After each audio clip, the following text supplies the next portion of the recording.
Hey everyone, this is Ryan from Aethix Fitness, and you're listening to the Aethix Approach podcast, where we cover all things vegan, fitness, and nutrition related, and chat with inspiring and influential vegans who are out there leading by example. If you haven't already, it would really help if you subscribed to, liked, commented, and or shared any of the content I'm producing, including this podcast, free articles and training programs on aethixfitness.com, videos on YouTube, and more. I truly appreciate all you guys for the love and support. In today's episode, I speak with Dylan Faldudo, a competitive MMA fighter, grappler, and fitness enthusiast who's been vegan for over 10 years now.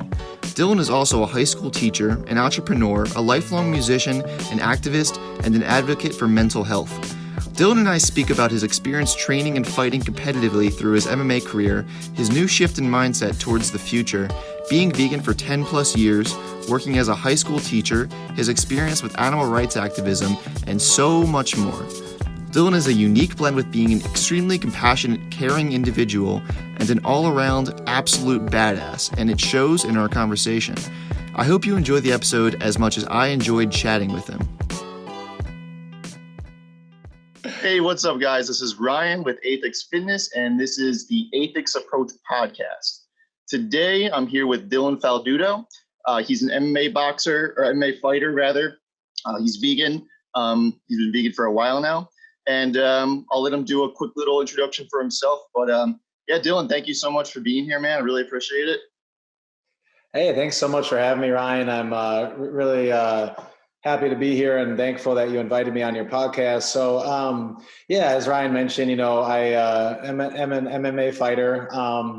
What I do now is I'm a full-time high school teacher here in Chicago.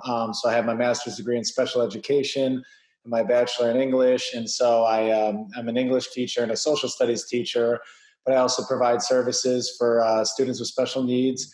Additionally, I own a business called Hello Flashy. And so we provide photo booth services for corporate clients, weddings, basically anybody that wants to have a really good time. It's a lot of fun. And yeah, as we said, I have a background in fighting, and I was also a rock and roll kid growing up, so played in bands. And now I'm just trying to kind of put it all together and live a good life. And I've also been vegan for almost 10 years now. So that's me, and thanks for having me. Yeah, 10 years, you said? Yeah, going on 10 years. So at the start of this coming year, so I went vegan in 2011. So okay, we're coming up on 10 years here, and it's going great, and I love it. So. Oh, wow. You've been vegan for a while then, before it was cool. Yeah, before it was cool. And before, I've just seen it blow up in the last couple of years, especially. And even Chicago, when I went vegan, was like, we had some stuff, but now it's on a whole new level. And of course, I travel a lot now. And Los Angeles is a great place for veganism. Phoenix I go to a lot, New York, Miami. I mean, anywhere out overseas too. It's just amazing how much readily available vegan food is. I love that the vegan junk food is taking off, and even the fact that you can go get an Impossible Whopper. I mean, it's pretty awesome. So yeah. So you're living in Chicago right now, you said, right? Yeah. I just bought a house here recently. Yeah. I've been here most of my life. So my dad moved here when I was 14, and I was super psyched because I was playing in bands at the time, and I was good friends with this punk band called the Street Brats, and so they were the cool guys down here in Chicago. So I was happy to be a little hoodlum in the city and, have some fun. And to be honest with you, those are still things I really enjoy, but, I've grown up a little bit, and so I've been here for some time, and it's a great city. I love Chicago. I'm really proud to be here. I'm proud of my community and my students. And it's great. How's the vegan food in Chicago, man? Oh, it's killer. There's a few restaurants I really enjoy. So Chicago Diner is probably our most famous one. With 2 locations, really good vegan diner food. I love this spot called Quesadilla. It's phenomenal vegan Mexican food. It's so good. Yeah, definitely my favorite. Yeah. There's a vegan plate that's awesome. Great vegan Thai. We got a bunch of stuff. There's a lot of places that have options too, and I definitely will forget some. But there's a lot of really cool vegan food now, and at least anywhere you go, there's at least something on the menu that you can grab. So it's nice. Right. Yeah. What originally got you into veganism 10 years ago? Yeah. So it's funny. Like one of my good buddies, Trevor, was vegetarian. You know, we were living together around that time. We grew up together playing in bands and stuff. And I always had an open mind to it. And my parents kind of dabbled with vegetarianism when they were younger and stuff like that.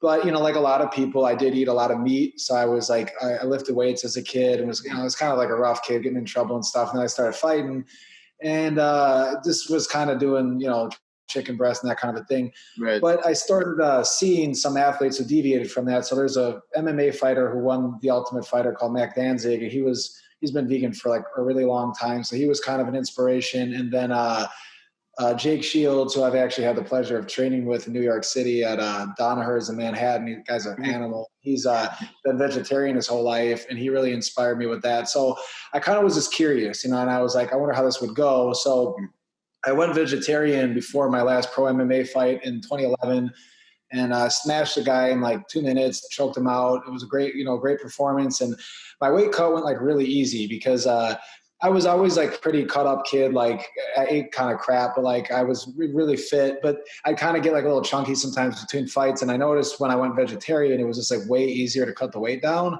And then, you know, shortly thereafter, I just became much more aware of a lot of like the environmental and animal implications and animal rights. And that's what really made me go fully vegan. Also, I realized like the only thing I wasn't eating vegan was like cheese, which is kind of just crap anyways. And it just, you know, as the years have gone on, that activism side has definitely sparked up more. And I actually just attended my first pig vigil a couple nights ago, and it was intense, man. I'm not going to lie to you. You know, I've been vegan almost 10 years. The first time I did something like that, and it was heavy. But yeah, it's definitely something that I'm very passionate about, and I love to kind of be an ambassador, I guess, to the fitness world and to show people that, you know, you do not need to contribute to suffering in order to be muscular and successful in combat sports. So yeah, we're kind of doing the same thing there, where we're trying to lead by example in a way, right? Yeah, I think it's really cool that you know, you just went to this pig save. I think I saw you posting some photos or videos or something on Instagram. I wanted to ask you about that. How did you what made you decide to do it finally? Yeah, I mean, you know, I've had this inspiration for a while, and some people in my life kind of inspired me to go a little further with it. And so I did get in touch with some local activists, and I met this cool guy here named Tom, who's also another vegan bodybuilder and really, really nice guy. And so he kind of gave me the info, and I just popped over there. And it just sort of, you know, I think it's something that's been in the back of my mind for a while, but just seeing some people put in the effort that they did made me think like, you know, I do have this platform. I am able to reach people, and just being vegan as an MMA fighter, other fighters I know have gone vegan because of me. And I started to think, well, like, that's cool for fitness and stuff, but something about just seeing that stuff in person, it does like just hit you on a more visceral level where you know, I was seeing, it's really like brutal, but like these pigs, some of them like had like blood on them and feces and things like that. And they're so cute. I mean, we were sitting there giving them water, and it's like, it sucks because it's like you're connecting with these animals, almost like, you know, my cat is running around here somewhere right now. Just the thought of I'm petting my cat now and then someone's going to go snap his neck, and you know, it's just how senseless, you know. And not to mention, you know, this whole bit about humane treatment is total bullshit, because this was 3 a.m. we were out there. It's freezing cold. They're dying of thirst. You could see that in the videos. They were just swarming water we were giving them. And it just shouldn't have to be this way. You know, I think that people need to realize that you are not manly for going to Walmart and buying ground beef, and you are not manly.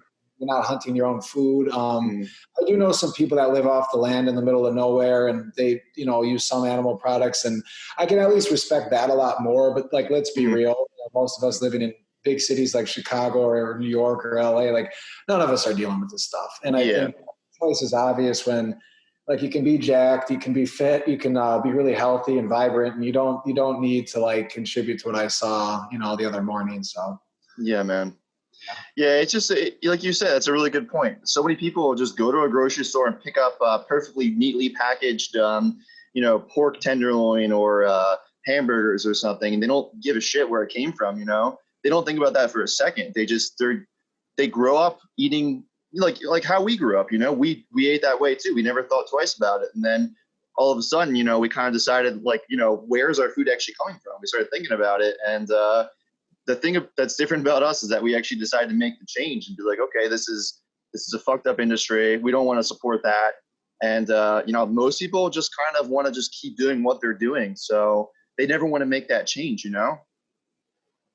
Yeah, for sure, Ryan. And I think, as much as, like I said, it's really tough to see that stuff and not kind of feel a call to action. But I also do empathize with people that have misconceptions. And that's why I'm very patient. Like, it's honestly why in the past I wasn't like the quote unquote preachy vegan, because I didn't want to alienate people. But what I've realized is that, when I posted the video, like I said, it's like, I know you're compassionate people. I'm not posting this stuff to be in your face and insult you. It's actually the opposite. It's that I want you to see that, like, look, I know in your mind, you're a good person. You care about your kids. You're working hard to pay the bills. You're taking care of yourself the best you can. You're fit, but you don't see the reality of this industry because you probably haven't exposed yourself to it. And you haven't, gone around these things at 3 a.m. like so many of these awesome activists do all the time. I mean, I just did this first one, but these people do this all the time. And it's inspiring to me, because I think another thing is that we can get so caught up in our own bullshit. And I mean, sometimes it's hard. Like, this year has been an amazing year for me, but I've had my highs and lows, and, whatever might be going on with you, it's like, if you do shit that's more important than you, it puts a lot in perspective. It's like, maybe something didn't go your way, but you got animals out here being slaughtered in this way. There's a lot of kids here in Chicago that don't have resources and things they need, as well as kids all over the world. And so it's definitely things that I think about at this age, especially if I ever find myself being a little selfish. Dominic Cruz, who's a great MMA fighter, he had a quote, and I'm paraphrasing a little, but I believe he said depression is a selfish emotion. And I think what he means by that is that, like, if you have time to sit there and feel bad for yourself, because this is a guy who's overcome like a shitload of injuries and setbacks. And he was saying, look, like, it's selfish to sit there and just like be within yourself, And so I think that we all have those feelings, and like, it's valid. I think that, taking stock of mental health is super important, but it's also important to like give back to people around you and do things that aren't just about you. And I think as athletes, especially, like, we can be kind of selfish, and sometimes you need to be like, you got to get jacked. You got to, especially if you're going to go fight someone, like, you got to kind of got to be crazy to go do that. But I think as I get older, it's like, I see the stock a lot more on the little things in life. And for me, it's really, really important to give back to other people as well, Yeah, that's a really good way to look at it. Yeah. I mean, with so many people thinking about themselves first and foremost, it really does help when people can lead by example and, try to do the best they can, at least try to be unselfish. I definitely think it really helps to try to get out there and do your part to make the world a better place, So I think that's really awesome that you're doing that. And I also really appreciate the way that you personally go about like your form of activism, just kind of being like understanding where people are coming from, and kind of realizing that they're not probably bad people. They just, they've done this their whole lives and they don't really think about it. So I think that's really cool, because for me personally, I don't know about you, but before I went vegan, I definitely did not like being told I was doing something bad and being a bad person, because no one thinks of themselves as being a bad person, So I always felt good with people being like leading by example. Like I saw, I don't know if you're familiar with a lot of YouTubers or anything, but like, I think during the time when I went vegan, which was almost 5 years ago now, this guy, Brian Turner on YouTube, he's like a pretty jacked vegan bodybuilder dude. Yeah. You know him? Okay. Yeah, So yeah. he went vegan, and I was like, damn, okay, this guy is, he's a really nice guy. He comes off as really nice. He's knowledgeable. He's jacked, and he's giving it a shot to go vegan. Like, why shouldn't I do that? I just thought it was really cool, not necessarily being told that I'm being a bad person. I guess that works for some people to some extent, but for me personally, it helps a lot more just to follow somebody else's footsteps who I respect, Yeah, without question. And I appreciate that, Ryan. And I'm always inspired by the content you put out as well.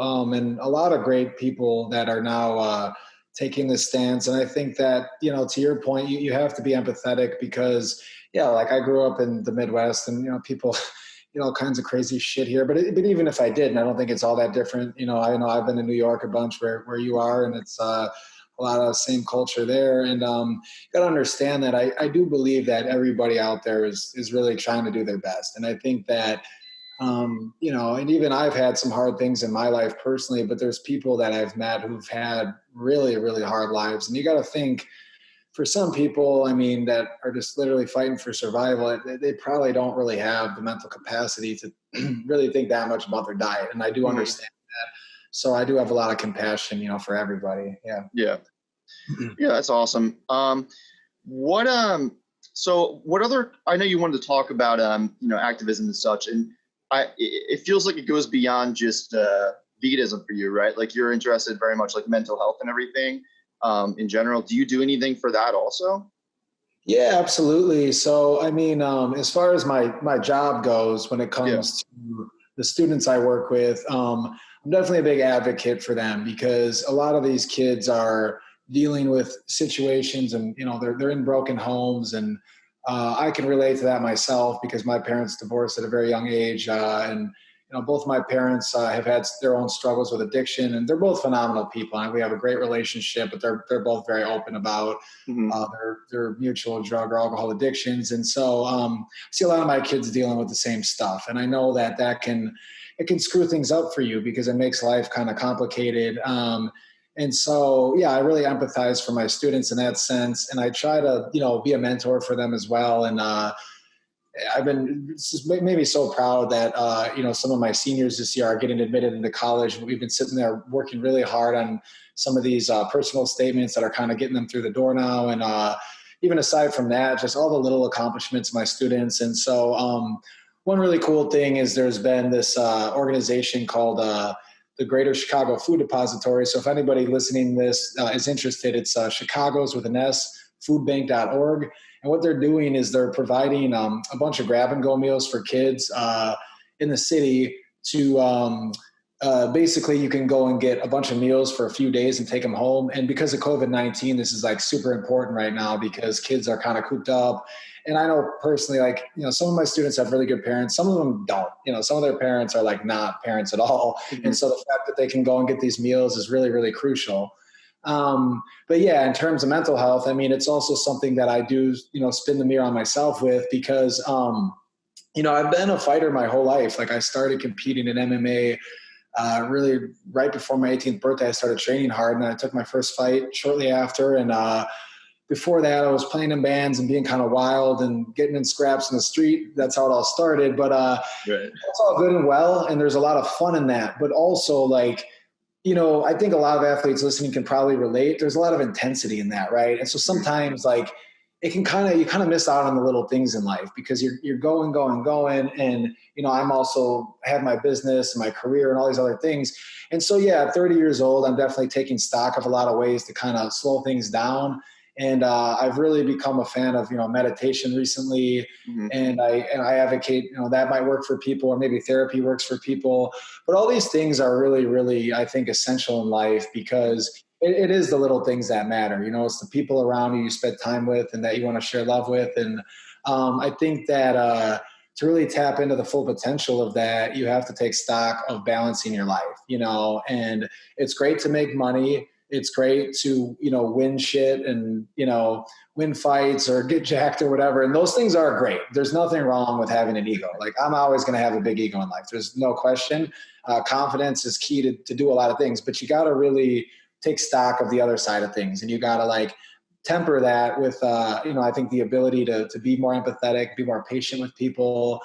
And, you know, no one is just going to teach you that, you know. So it's not like, you know, we go to school and we learn how to, like, run a business, we learn how to, you know, teach other people or whatever it is, or be a lawyer, but no one's going to teach you, like, how to be empathetic. No one's going to teach you how to apologize or, you know, fix things or whatever it is you need to do in your life, or, you know, be there for your family or whatever, relate to your students. So for me, yeah, I definitely think utilizing mental health resources is really, really wonderful. And I advocate for that for anybody that need it, you know? Yeah. I tried getting into meditation for a while, and I did it for, like, I don't know, probably 3 months, and then I totally fell off, man. I got to get back on that again. Yeah.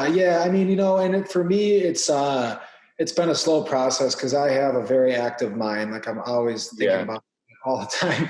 But for me, yeah, it's, there's different forms of it. I think that sometimes to just simply try to turn your mind off. So I like to walk a lot, and Chicago is such a beautiful city. So just walking around and trying my best to just think of nothing except what I'm literally seeing is one way to meditate. You can sit there and close your eyes and meditate.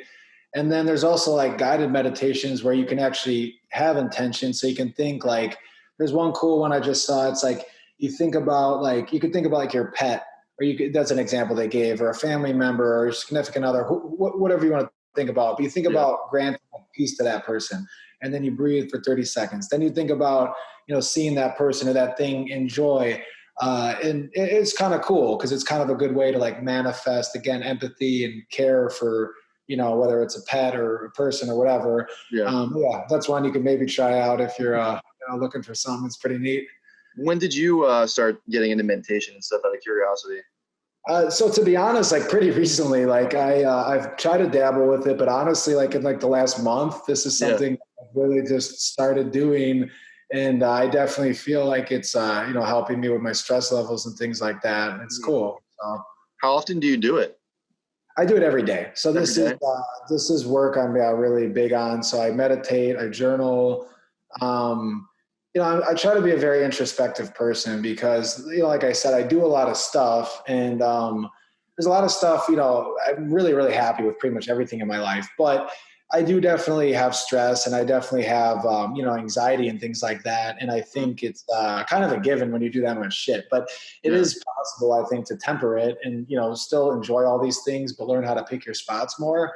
And so that's something that I'm, really working very hard on right now. And, kind of in a sense, trying to work less at, but just let, kind of balance itself out. So, yeah.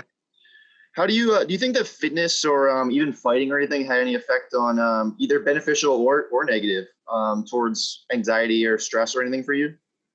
Yeah, I mean, that's a really cool question, the way you phrased it too, Ryan. I think that it did both. So I think that the rush of like fighting in front of a, huge crowd of people and all the lights on you in that cage, it does make a lot of other things in life seem less significant. And it can really cause you to like dig deep, because I remember one fight in particular when I was like 18 or 19, and I was like the 18th fight on like a 23 fight card. And so the nerves are there, because I don't know if you've ever gotten like into a scrap or anything when you were younger, or any kind of altercation, but it's so like reactive, right? Like you're just like, this person did this, or someone maybe mugged you. I mean, I've been jumped numerous times, so you have to fight, right? Because I went to school in some rough neighborhoods, and I used to get jumped. So you're just reactive, like get away from me, whatever. But in an MMA fight, it's different because there's no emotional investment. There's no anger. You're just like, all right, fuck, I got to fight. And you'll go through this whole thing like, why the fuck am I here? And so every MMA fighter I've talked to has the same thoughts. Like, why the fuck am I doing this? Like, I could be like, you second guess yourself?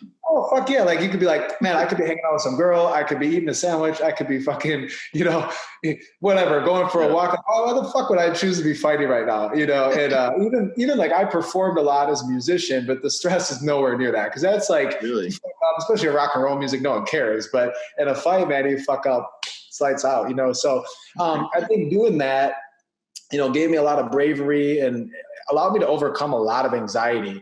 But I like how you phrased the question, because you said, was there detriments? And yeah, I think there was, because I think that just years of like living such a, high ramp lifestyle and going for it, it kind of like, again, I think a lot of athletes relate to this. Like some people in your life might not be at that pace, and sometimes it can make it difficult for them, not to mention you're going to miss birthdays. You're not going to be able to like eat on holidays because you're cutting weight.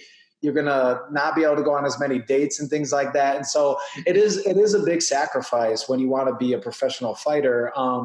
But for me, the last few years, I've kind of, shifted gears to where I do compete in grappling professionally still. And maybe we'll get into that in a bit, but I still compete and I still help guys, but I am, again, seeking a little bit more of a balance, because at least for me personally, like it's kind of hard, like to get ready for something so insane like that. And then also like, just go through normal daily life stuff, fully chill. And I'm sure some guys do it, but for me, yeah, that's definitely something I'm working on, and I'm feeling good about. I think that I'm making a lot of progress, but yeah, it's interesting, right? And that's why I think, I'm lucky. Like the way that I fought, I never really took a lot of damage. So I had numerous fights. I get to take down early, whoop the guy's ass, and get out of there. And because I never wanted to get CTE, that's no joke. And I'm really, really thankful to be firing on all cylinders and be teaching. And using my head, because man, like I know people with brain damage, and it's like no fucking joke. So oh yeah, man, yeah, that's crazy.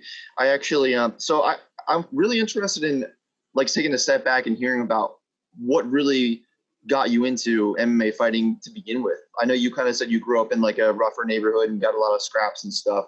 Is that what you feel like kind of led you into that route? Yeah, so I mean, I grew up like my family house was decent. Like it's a nice house, but my parents divorced when I was really little, and then the schools I went to were in rough neighborhoods. So like I'm definitely not trying to pretend like I was a poor kid. I was middle class, but I went to school in the ghetto for sure. Mm-hmm. And I would get jumped and fucked with for being a rocker and punk rock kid, and that definitely got me a little fired up. But I also did Taekwondo when I was like 9 years old, and then when I was a teen, I got really into like lifting weights, and I got so I was a fat kid growing up, by the way, so I was like real chunky. But then I hit a growth. You would never guess that. What's that? You would never guess that. Yeah, right. So I was real chunky though. I weighed more, well, maybe the same in like fifth grade as I do now, but I was short. So but yeah, I got fucked with for that too. And then I got real into working out then. So then I got really jacked like as a teen, and was into weightlifting, and I like did rugby for like a couple of months, but it really like wasn't my thing. But I really always loved MMA. So back when I did Taekwondo, I would like rent little VHS tapes, like the early UFCs and stuff. So it was always kind of, I think, floating around in there. And then I just decided when I was 17, I was like, I really want to do this shit. So I found a local gym, and I always describe it to people. It was kind of like, you ever watch one of them 80s movies and it's like the bad guy gym where like, like Cobra Kai, like where if you go there, they're going to be super mean to you. Well, that was that shit. I mean, I'll be straight up with you because I don't give a fuck anymore. Like I would cry after practice, like get my ass beat by like 30-year-old dudes. I was like a little, I thought I was tough because I was getting in street fights. And so I would go home and cry and stuff. And, it made me man up and tough up a lot for sure. And then I lost my first fight because I didn't know what the fuck I was doing. And the coach at the time was kind of a scumbag. So he just like threw me to the wolves with some kid who was like really good. So I got guillotined in like 10 seconds. Guy dropped me. My neck fell on the fucking rope in the boxing ring I was fighting in. And it's like ironic because now the guillotine is like my move. Like I'm fucking famous for that shit. So I have like a whole guillotine highlight reel on my Instagram. I kind of had to take stock at that young age. I was 18 and I was like, fuck, like, I don't want to be a loser. I want to be good at this shit. So I left that gym. And around that time, Nick Aguilar, who's an awesome dude, a UFC veteran, he left that gym too and started his own gym called ACS. Mm-hmm. And so I ended up moving in with this guy, Gerald Mearshard, who's in the UFC now. It's my old roommate, Gerald, my old coach. And I got surrounded by some really, really awesome people. And so they taught me how to fight really well. I started going to like wrestling practices, even though I hadn't wrestled. And that's why my ears are all pretty. And that's pretty much unavoidable, right? Yeah. I mean, so, it's genetics. I have kind of big floppy ears, and so they get banged a lot. So some people have nice, pretty ears, and I know some beast wrestlers who don't have cauliflower. It really just depends. Oh, really? But yeah, so from there, I just really learned how to fight properly. Got to mix it up with a lot of UFC vets in the training room, meet some famous people, and put together a pretty decent record. I ended up going 7-3. And, I was impressed because I didn't, like I said, I sucked when I started, and I was like super nervous, didn't know what I was doing. And I ended up being pretty legit. And then, the last few years, it's kind of shifted more into the grappling realm just because it's safer, to be honest. I mean, a lot of guys like talk like they're really hard, but like, look, I've been in there with some tough motherfuckers. And like I said, at 30 years old, like I want to have my brain cells for my job, and I'd like to get married eventually, maybe have a kid. I don't know. But like, I don't want to be all fucked up. So grappling's cool because you get a similar rush, and now they're paying guys. Like I've done some of these tournaments where they have like big cash, and you don't got to worry about all that rattling of the brain. So yeah. I feel like MMA has a good transfer over to grappling. Oh yeah, it does. Yeah, because I've done real good because I never trained really in like the gi or whatever in jiu-jitsu. Right. Now I'm purple belt in that. But yeah, dude, started whooping on some guys pretty fast because I had a real good foundation. And with a lot of jiu-jitsu guys, some of them are absolute savages, but some of them they're not used to like that more physical pace. Like in MMA, like, like they're trying to fucking take it from you. And if you let them, not only are you going to lose, but you're about to get your ass whooped. So I kind of bring a little bit of that heat into grappling, and it definitely benefits me. Also, like just positional awareness. So I know how to like really control guys. I'm strong as shit. And I know one thing you want to ask me about was like, how do people view your veganism? They're always shocked because I'm like freakishly strong. Like I'm only like 175 right now or something, but like I'll tie up with guys who are way bigger than me and they're like, what the fuck? So I don't know. I got that man strength for sure. And that definitely helps with grappling. So it's been a cool sport. Last time I competed, I was out your way in New York. And my buddy actually just texted me about this right before the interview. So it's funny. The guy I faced is ranked number 8 in the world right now. He's a no-gi black belt world champion. And we had a really good match, man. It was tied like halfway through. I ended up losing a decision, but I was like super competitive. And it gave me a lot of confidence because this is a guy this is what he does for a living. He has like DVDs out and shit. And, I'm a tough teacher that flew out there on the weekend to scrap it out and party a little and run home. And I gave him hell. And so that was pretty cool. It was a big confidence booster. And so I'm excited to keep it going. I haven't competed since because of COVID, but I just found out I'm going to be competing in Arizona next month. And getting in great shape for that right now. I'm excited. So yeah, dude, that's actually so cool to hear. I didn't know you competed at that level, really. So that's really cool.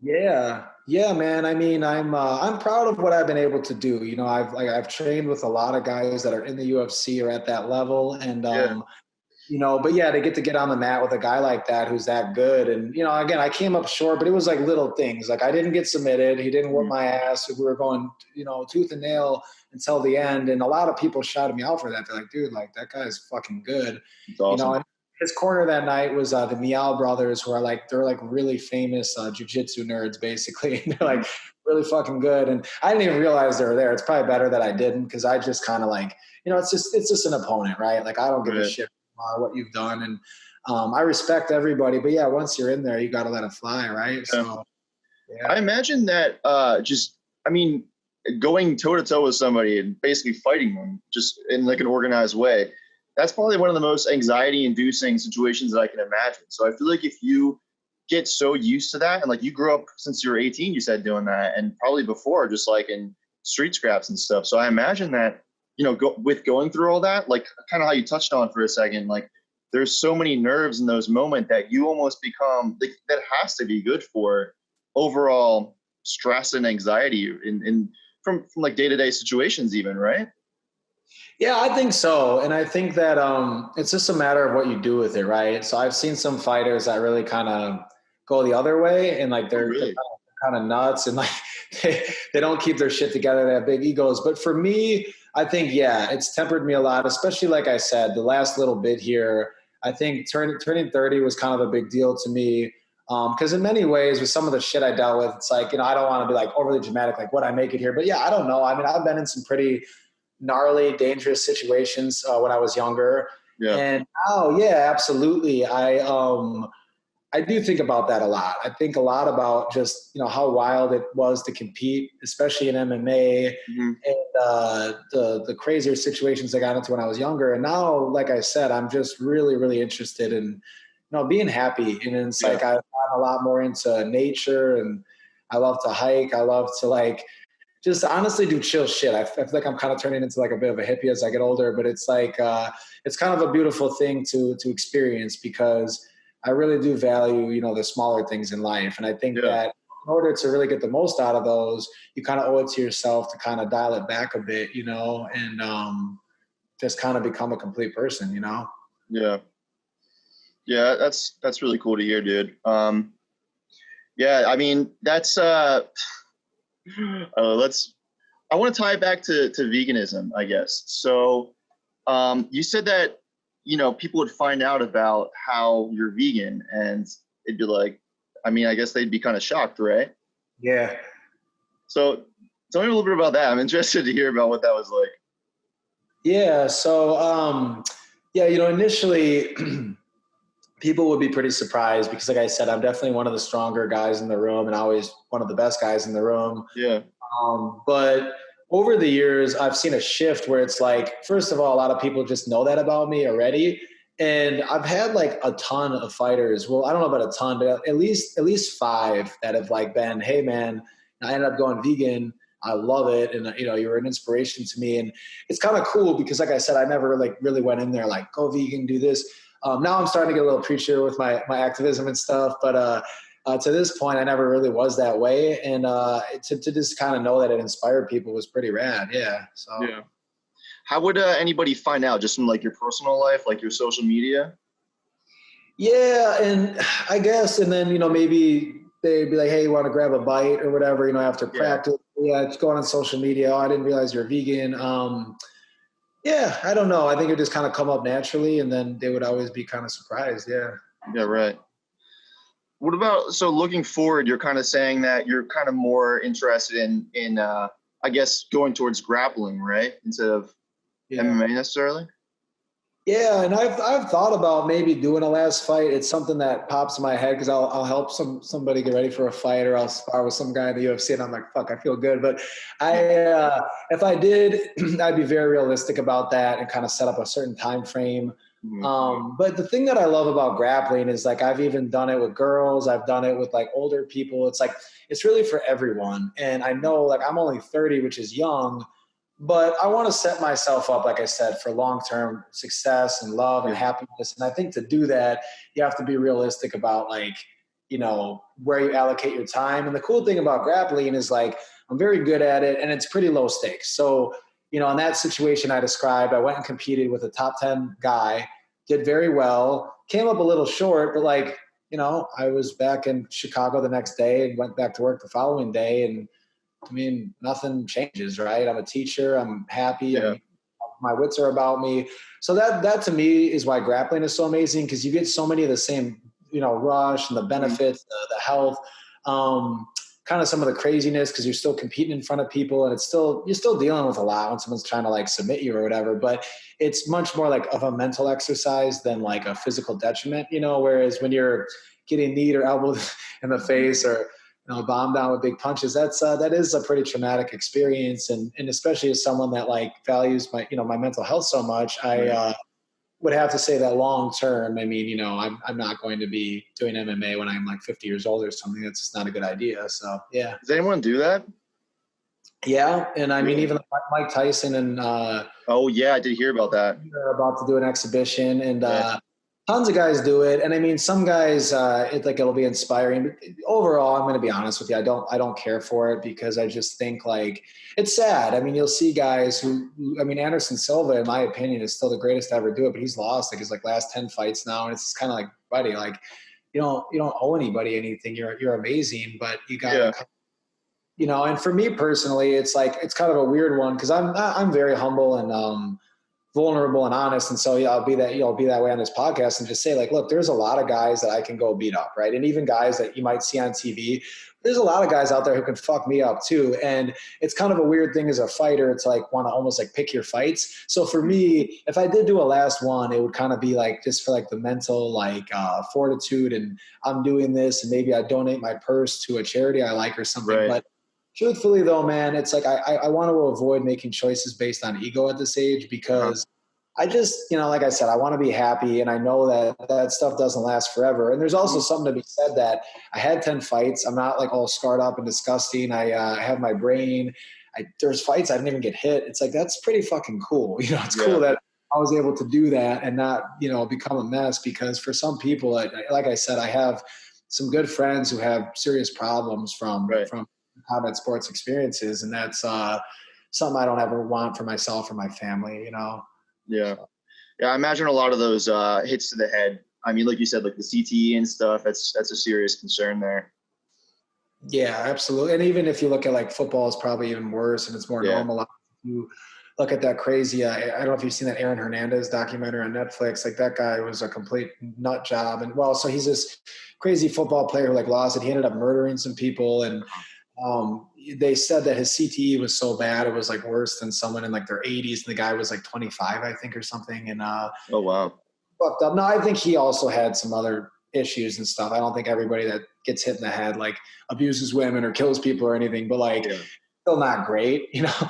And so, yeah, that's something that I'm definitely a lot more honest about now. And I also think that when you're in the thick of it, I mean, when I was 20 years old fighting all the time, it's like, you have to kind of bullshit yourself, right? Like you have to kind of be like, you know, brainwash yourself into being like, you know, I'm not scared, I'm not this, but now that I'm older and I don't really give a shit and I have a good job and stuff, I'm like, yeah, you know, that stuff it's fucking gnarly. It's all good, but like be real with yourself, young man, you know? Yeah. You realize it's like not about proving yourself as much. It's about living a good life. Oh, fuck yeah. I don't give a fuck, man. You know, like honestly, I want to like get my work done, do fun stuff, be happy, like fucking take a vacation, you know, like life is about enjoyment. So that's definitely where I'm at now, you know? Yeah. It's really interesting to hear that, you know, you spend so much of your life doing MMA and fighting and such, and you're such a compassionate person, like going to pig saves and being vegan in general, and then having so much interest in helping others, like being a high school teacher. I think that's pretty rare. Yeah, I mean, you know, there's some MMA fighters out there definitely with huge hearts that I know that honestly do a lot more, you know, impressive shit than I do. But yeah, I don't know. I mean, it's I also think to some extent, like I said, I've done a lot of introspection, and I think I always was a compassionate person, but I think that you do go through things in life and you get inspired by people and it allows you to open up more. And I definitely feel at this stage of my life, this is the most open I've ever been. And it's definitely something that I want to, you know, I'm excited to continue with, because I think, you know, there's a lot more potential in all of our lives when we just allow ourselves to be open to it, you know? Yeah. One other thing that I didn't get to ask you about earlier, but I thought was pretty interesting is you said you played in a lot of punk bands and stuff growing up, right? Yeah. Do you feel like that? So I noticed that a lot of my friends who, like, I have two older sisters. They were really into punk growing up, and I noticed that it was a trend with like people. I don't know, let's say like teenagers in the 90s and stuff, and later they're really in the punk scene. A lot of times would go vegan. And I think it's still kind of a thing now, but I noticed like, you know, especially with people who are really in the punk scene, like early 2000s, I think we're about the same age. I'm 29. So, but yeah, I feel like, you know, there's like a relationship there. I don't know. I was just curious if there was any sort of tie there at all for you.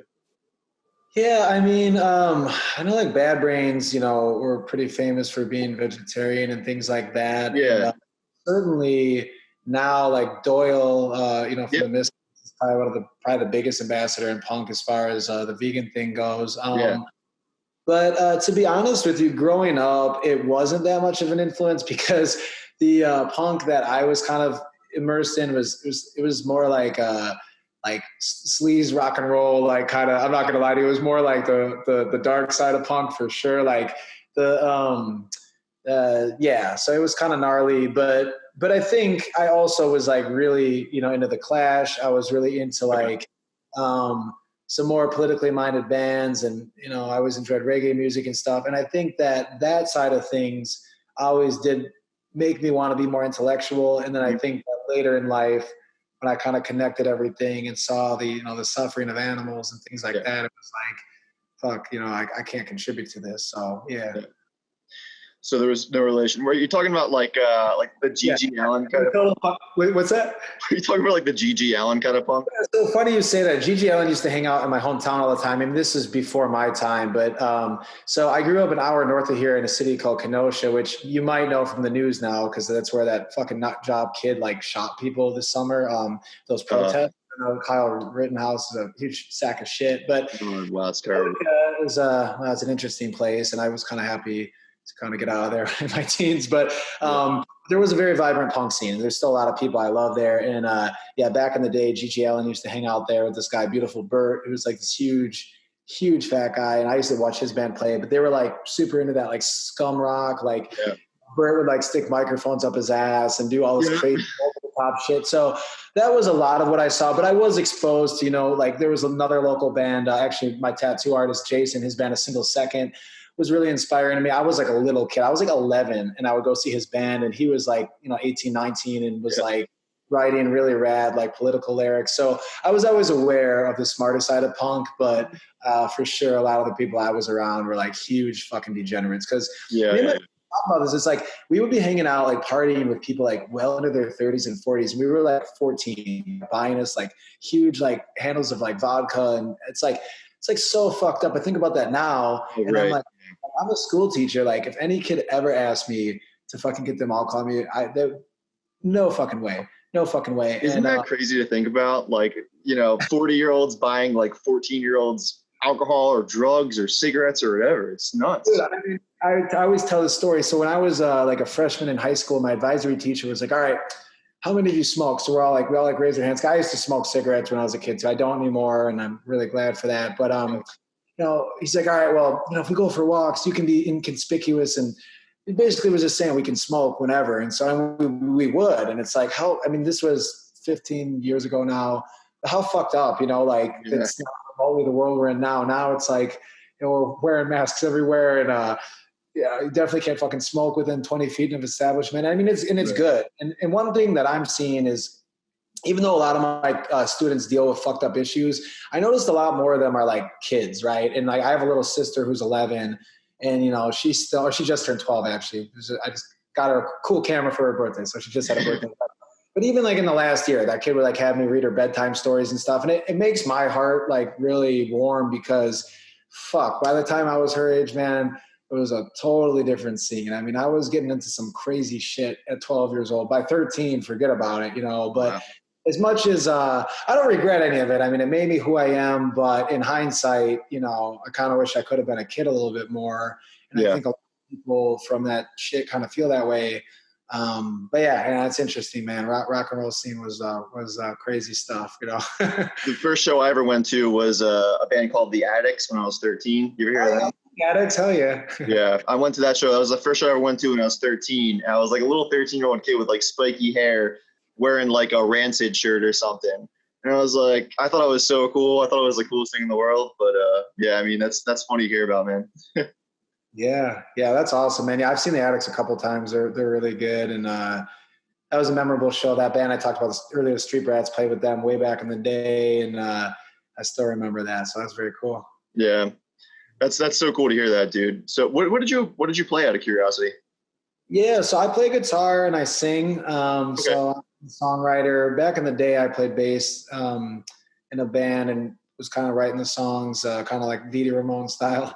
So for the Ramones. But yeah, I'm a singer-songwriter, and I like to play all different stuff. I mean, I always played punk, but in the last few years, I've kind of, a lot of people know me for, I guess, like I really love Chris Isaak, so he's a huge influence on me. So I kind of play stuff sort of in that vein. I really like surf music and blues music. So my dad is a musician too. Him and his wife have a group, and she's a touring musician, and I collaborated with their drummer Merle, who's like, he's in his 70s, and he played with everybody, Buddy Guy, Albert King, Junior Wells, all these super famous blues musicians. And so that's been a huge inspiration to me too.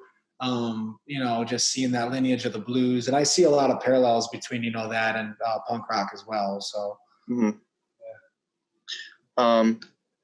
So one other thing I'm curious about, I wanted to talk a little bit more about kind of like your diet in general now and how it changed to how it was before, and kind of, I guess, if you notice any sort of differences along the way, or if you had to, anything to kind of figure out on the way from switching to veganism, when you first did 10 years ago, or things like that, Yeah, no, for sure, Ryan. Yeah, so before I went vegan, I ate a lot of bullshit, and I was like, I would count my calories on the Subway cup, and like it kind of worked. I mean, if you look at me, like photos of me fighting when I was 19, I mean, I was ripped up, but like, can't imagine that would have been good for me long term, So I went vegan, and I think I made the mistake that a lot of people do, and that I just didn't get in enough calories. So I was like training super hard, and I got like super cut, but I was like shrunken, like I got like way too skinny. So I was doing like a lot of like lentils and this basic stuff. But over the years, I've tweaked some things. And so my diet now, I feel amazing with. I do a lot of smoothies. So like today I've had a couple smoothies.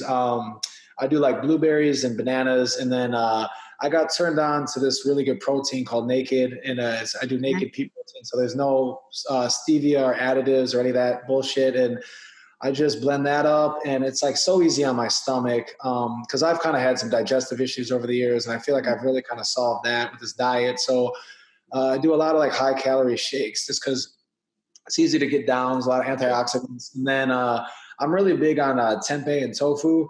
So I'll do a good amount of that. And I know you kind of asked me when we were chatting before, like if I track macros and stuff. And I don't religiously, but I kind of keep a little ballpark. So like I know roughly, what I'm eating in a day.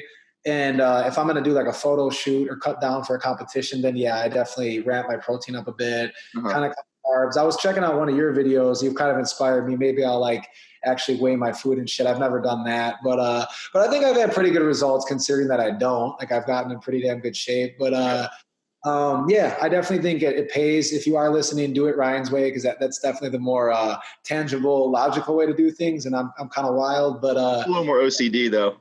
Yeah. Hey. Yeah. I mean, aren't we all though? I'm kind of to some extent. Sometimes my parents see like the way that I eat and like when I visit them and such, and they see me weighing food and stuff because I bring a scale with me because I'm absolutely OCD about this stuff, man. It's like, but it's weird because you know how it is to like kind of be to really care so much about your physical performance and like trying to advance yourself. Like don't go to pretty big extremes. So they see me carrying the scale around when I travel and stuff, and they're like, "Yo, you're nuts." And I don't know. I don't really think about it anymore. I've been doing it for so long. It's just like natural to me. Yeah, no, I think that's great, man. I mean, you should always be yourself and whatever you got to do, man. I mean, shit, when you're competing, you got to make weight. Like I've had to go jog around like outside of a little weigh-in place or run in place. Spit in a cup or something. What's that? Just spit in a cup, like get everything out.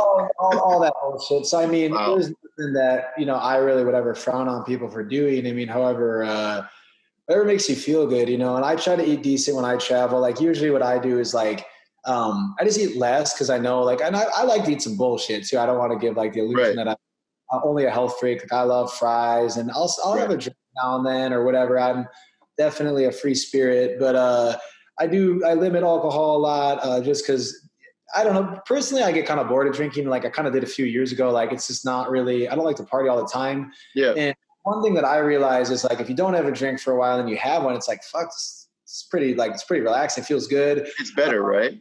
Yeah. And same thing with like sugar. Like I love like vegan cake and ice cream and all that bullshit. But like, if you don't have it for a bit, it's like so rewarding. Like if you get ready for a photo shoot and then you have like a Sunday after, you're like, holy fuck, like, this is the greatest thing I've had in my life, Yeah. Of all that stuff. But I also think though, like you can be a junk food vegan and still be jacked. Like if you kind of count your macros, or even if you don't, if you just have like a reasonable like protein, calories. With your food, like I like to have little treats, man. I think like life is for living, so I do the tempeh thing, but I'll throw a little like cheese in there, whatever, and for sure I'll eat some big ass burritos sometimes, fries, whatever. I mean, I like to live my life, and so a little bit of vices is good now and then for sure. Yeah, I'm absolutely with you on that, dude. I feel like we probably eat pretty similar. I just track stuff, but yeah, I'm all about fitting in some ice cream or some donuts or something here and there. Just enjoying food for what it is sometimes. Oh yeah, I got the donut tea right here too. So shout out to Veritas. It's my friend's company in LA. Awesome dude, Dustin. He does a lot of like rock and roll design. So this is a Van Halen inspired T-shirt, but he's got a donut on there, and then he's got like all these spots. They're all like the famous vegan donut shops in LA or whatever. So that's awesome. Funny you mentioned donuts. Yeah, he's got a cool company, so definitely check that out.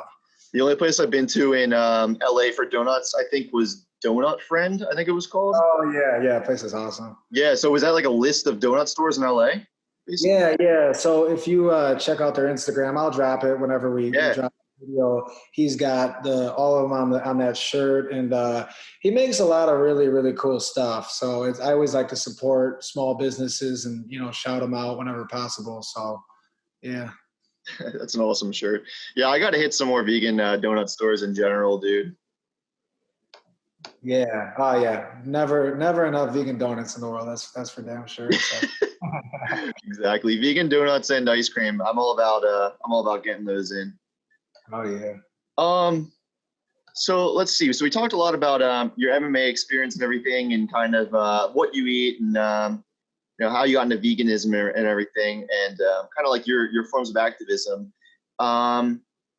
You see, is there anything else you think we should touch on?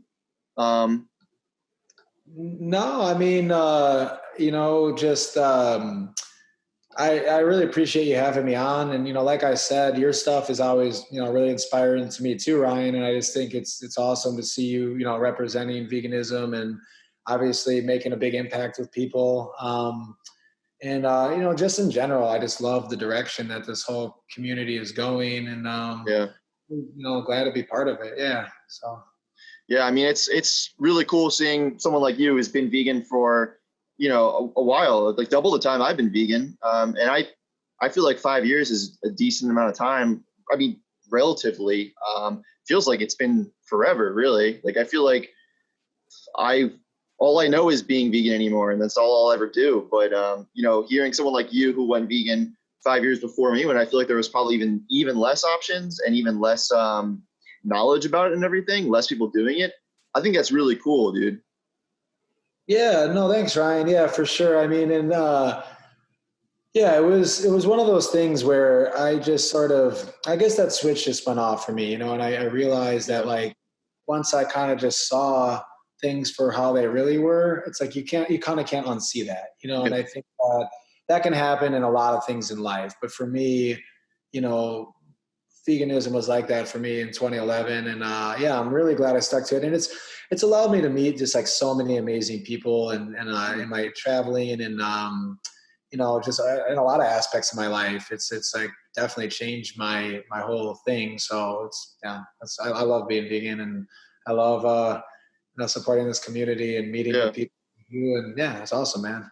Yeah, one thing I noticed is that the vegan community in general it's a really great community. Everyone's really nice and empathetic for the most part. I mean, no matter what, there's always someone or online or something who will say some shit, but yeah. Overall, it's a really great supportive community, probably better than most others, honestly, online especially, because we all know there's those people on Reddit or Instagram or YouTube or whatever who are just going to talk shit no matter if they're vegan or not, just because they're, just who they are. But Yeah.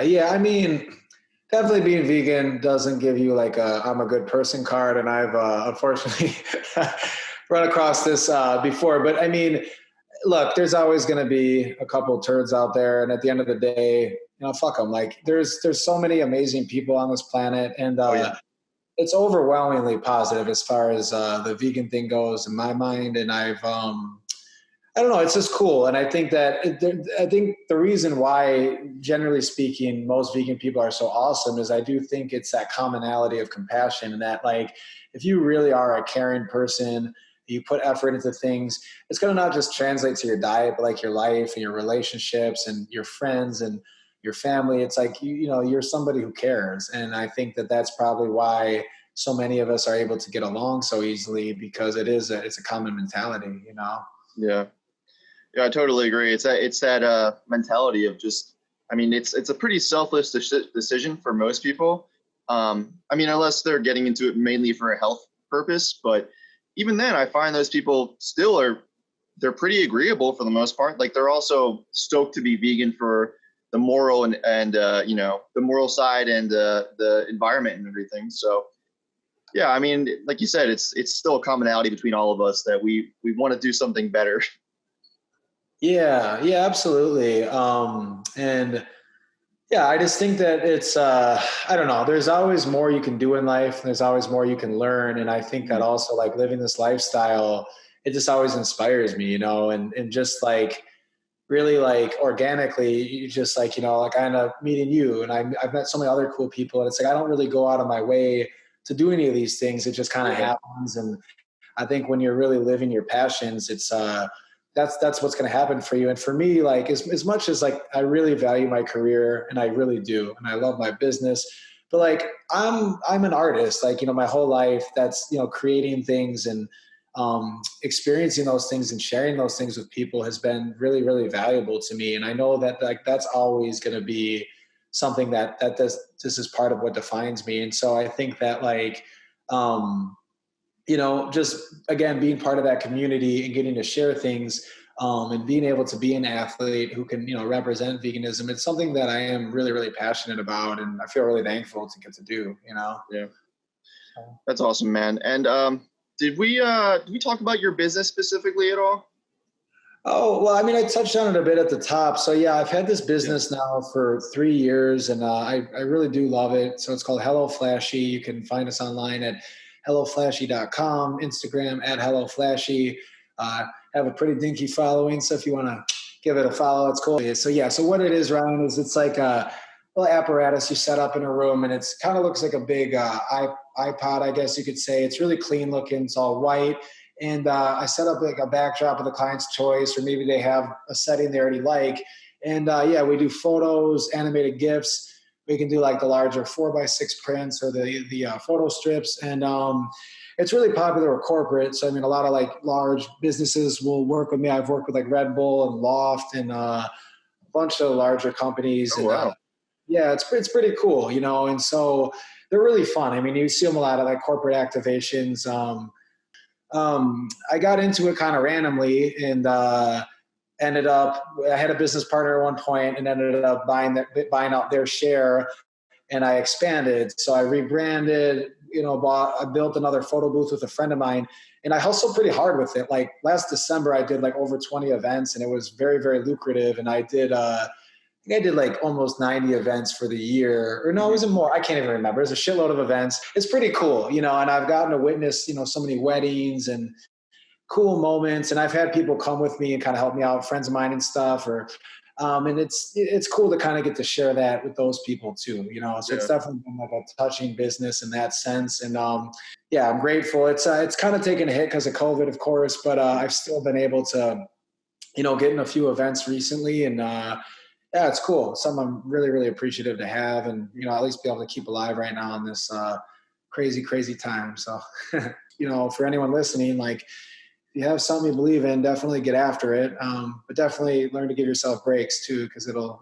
make you happier. So, dude, that's awesome. That's so cool to hear a nice success story like that.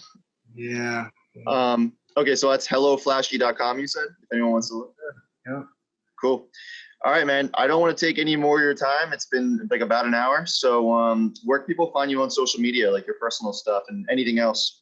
Yeah, so I'm on Instagram. It's at Dylan.Ramone. I just keep my last name off of my social just because I'm a teacher and I prefer to not have my students on there. So Dylan.Ramone, and then at Hello Flashy. And really that's about it.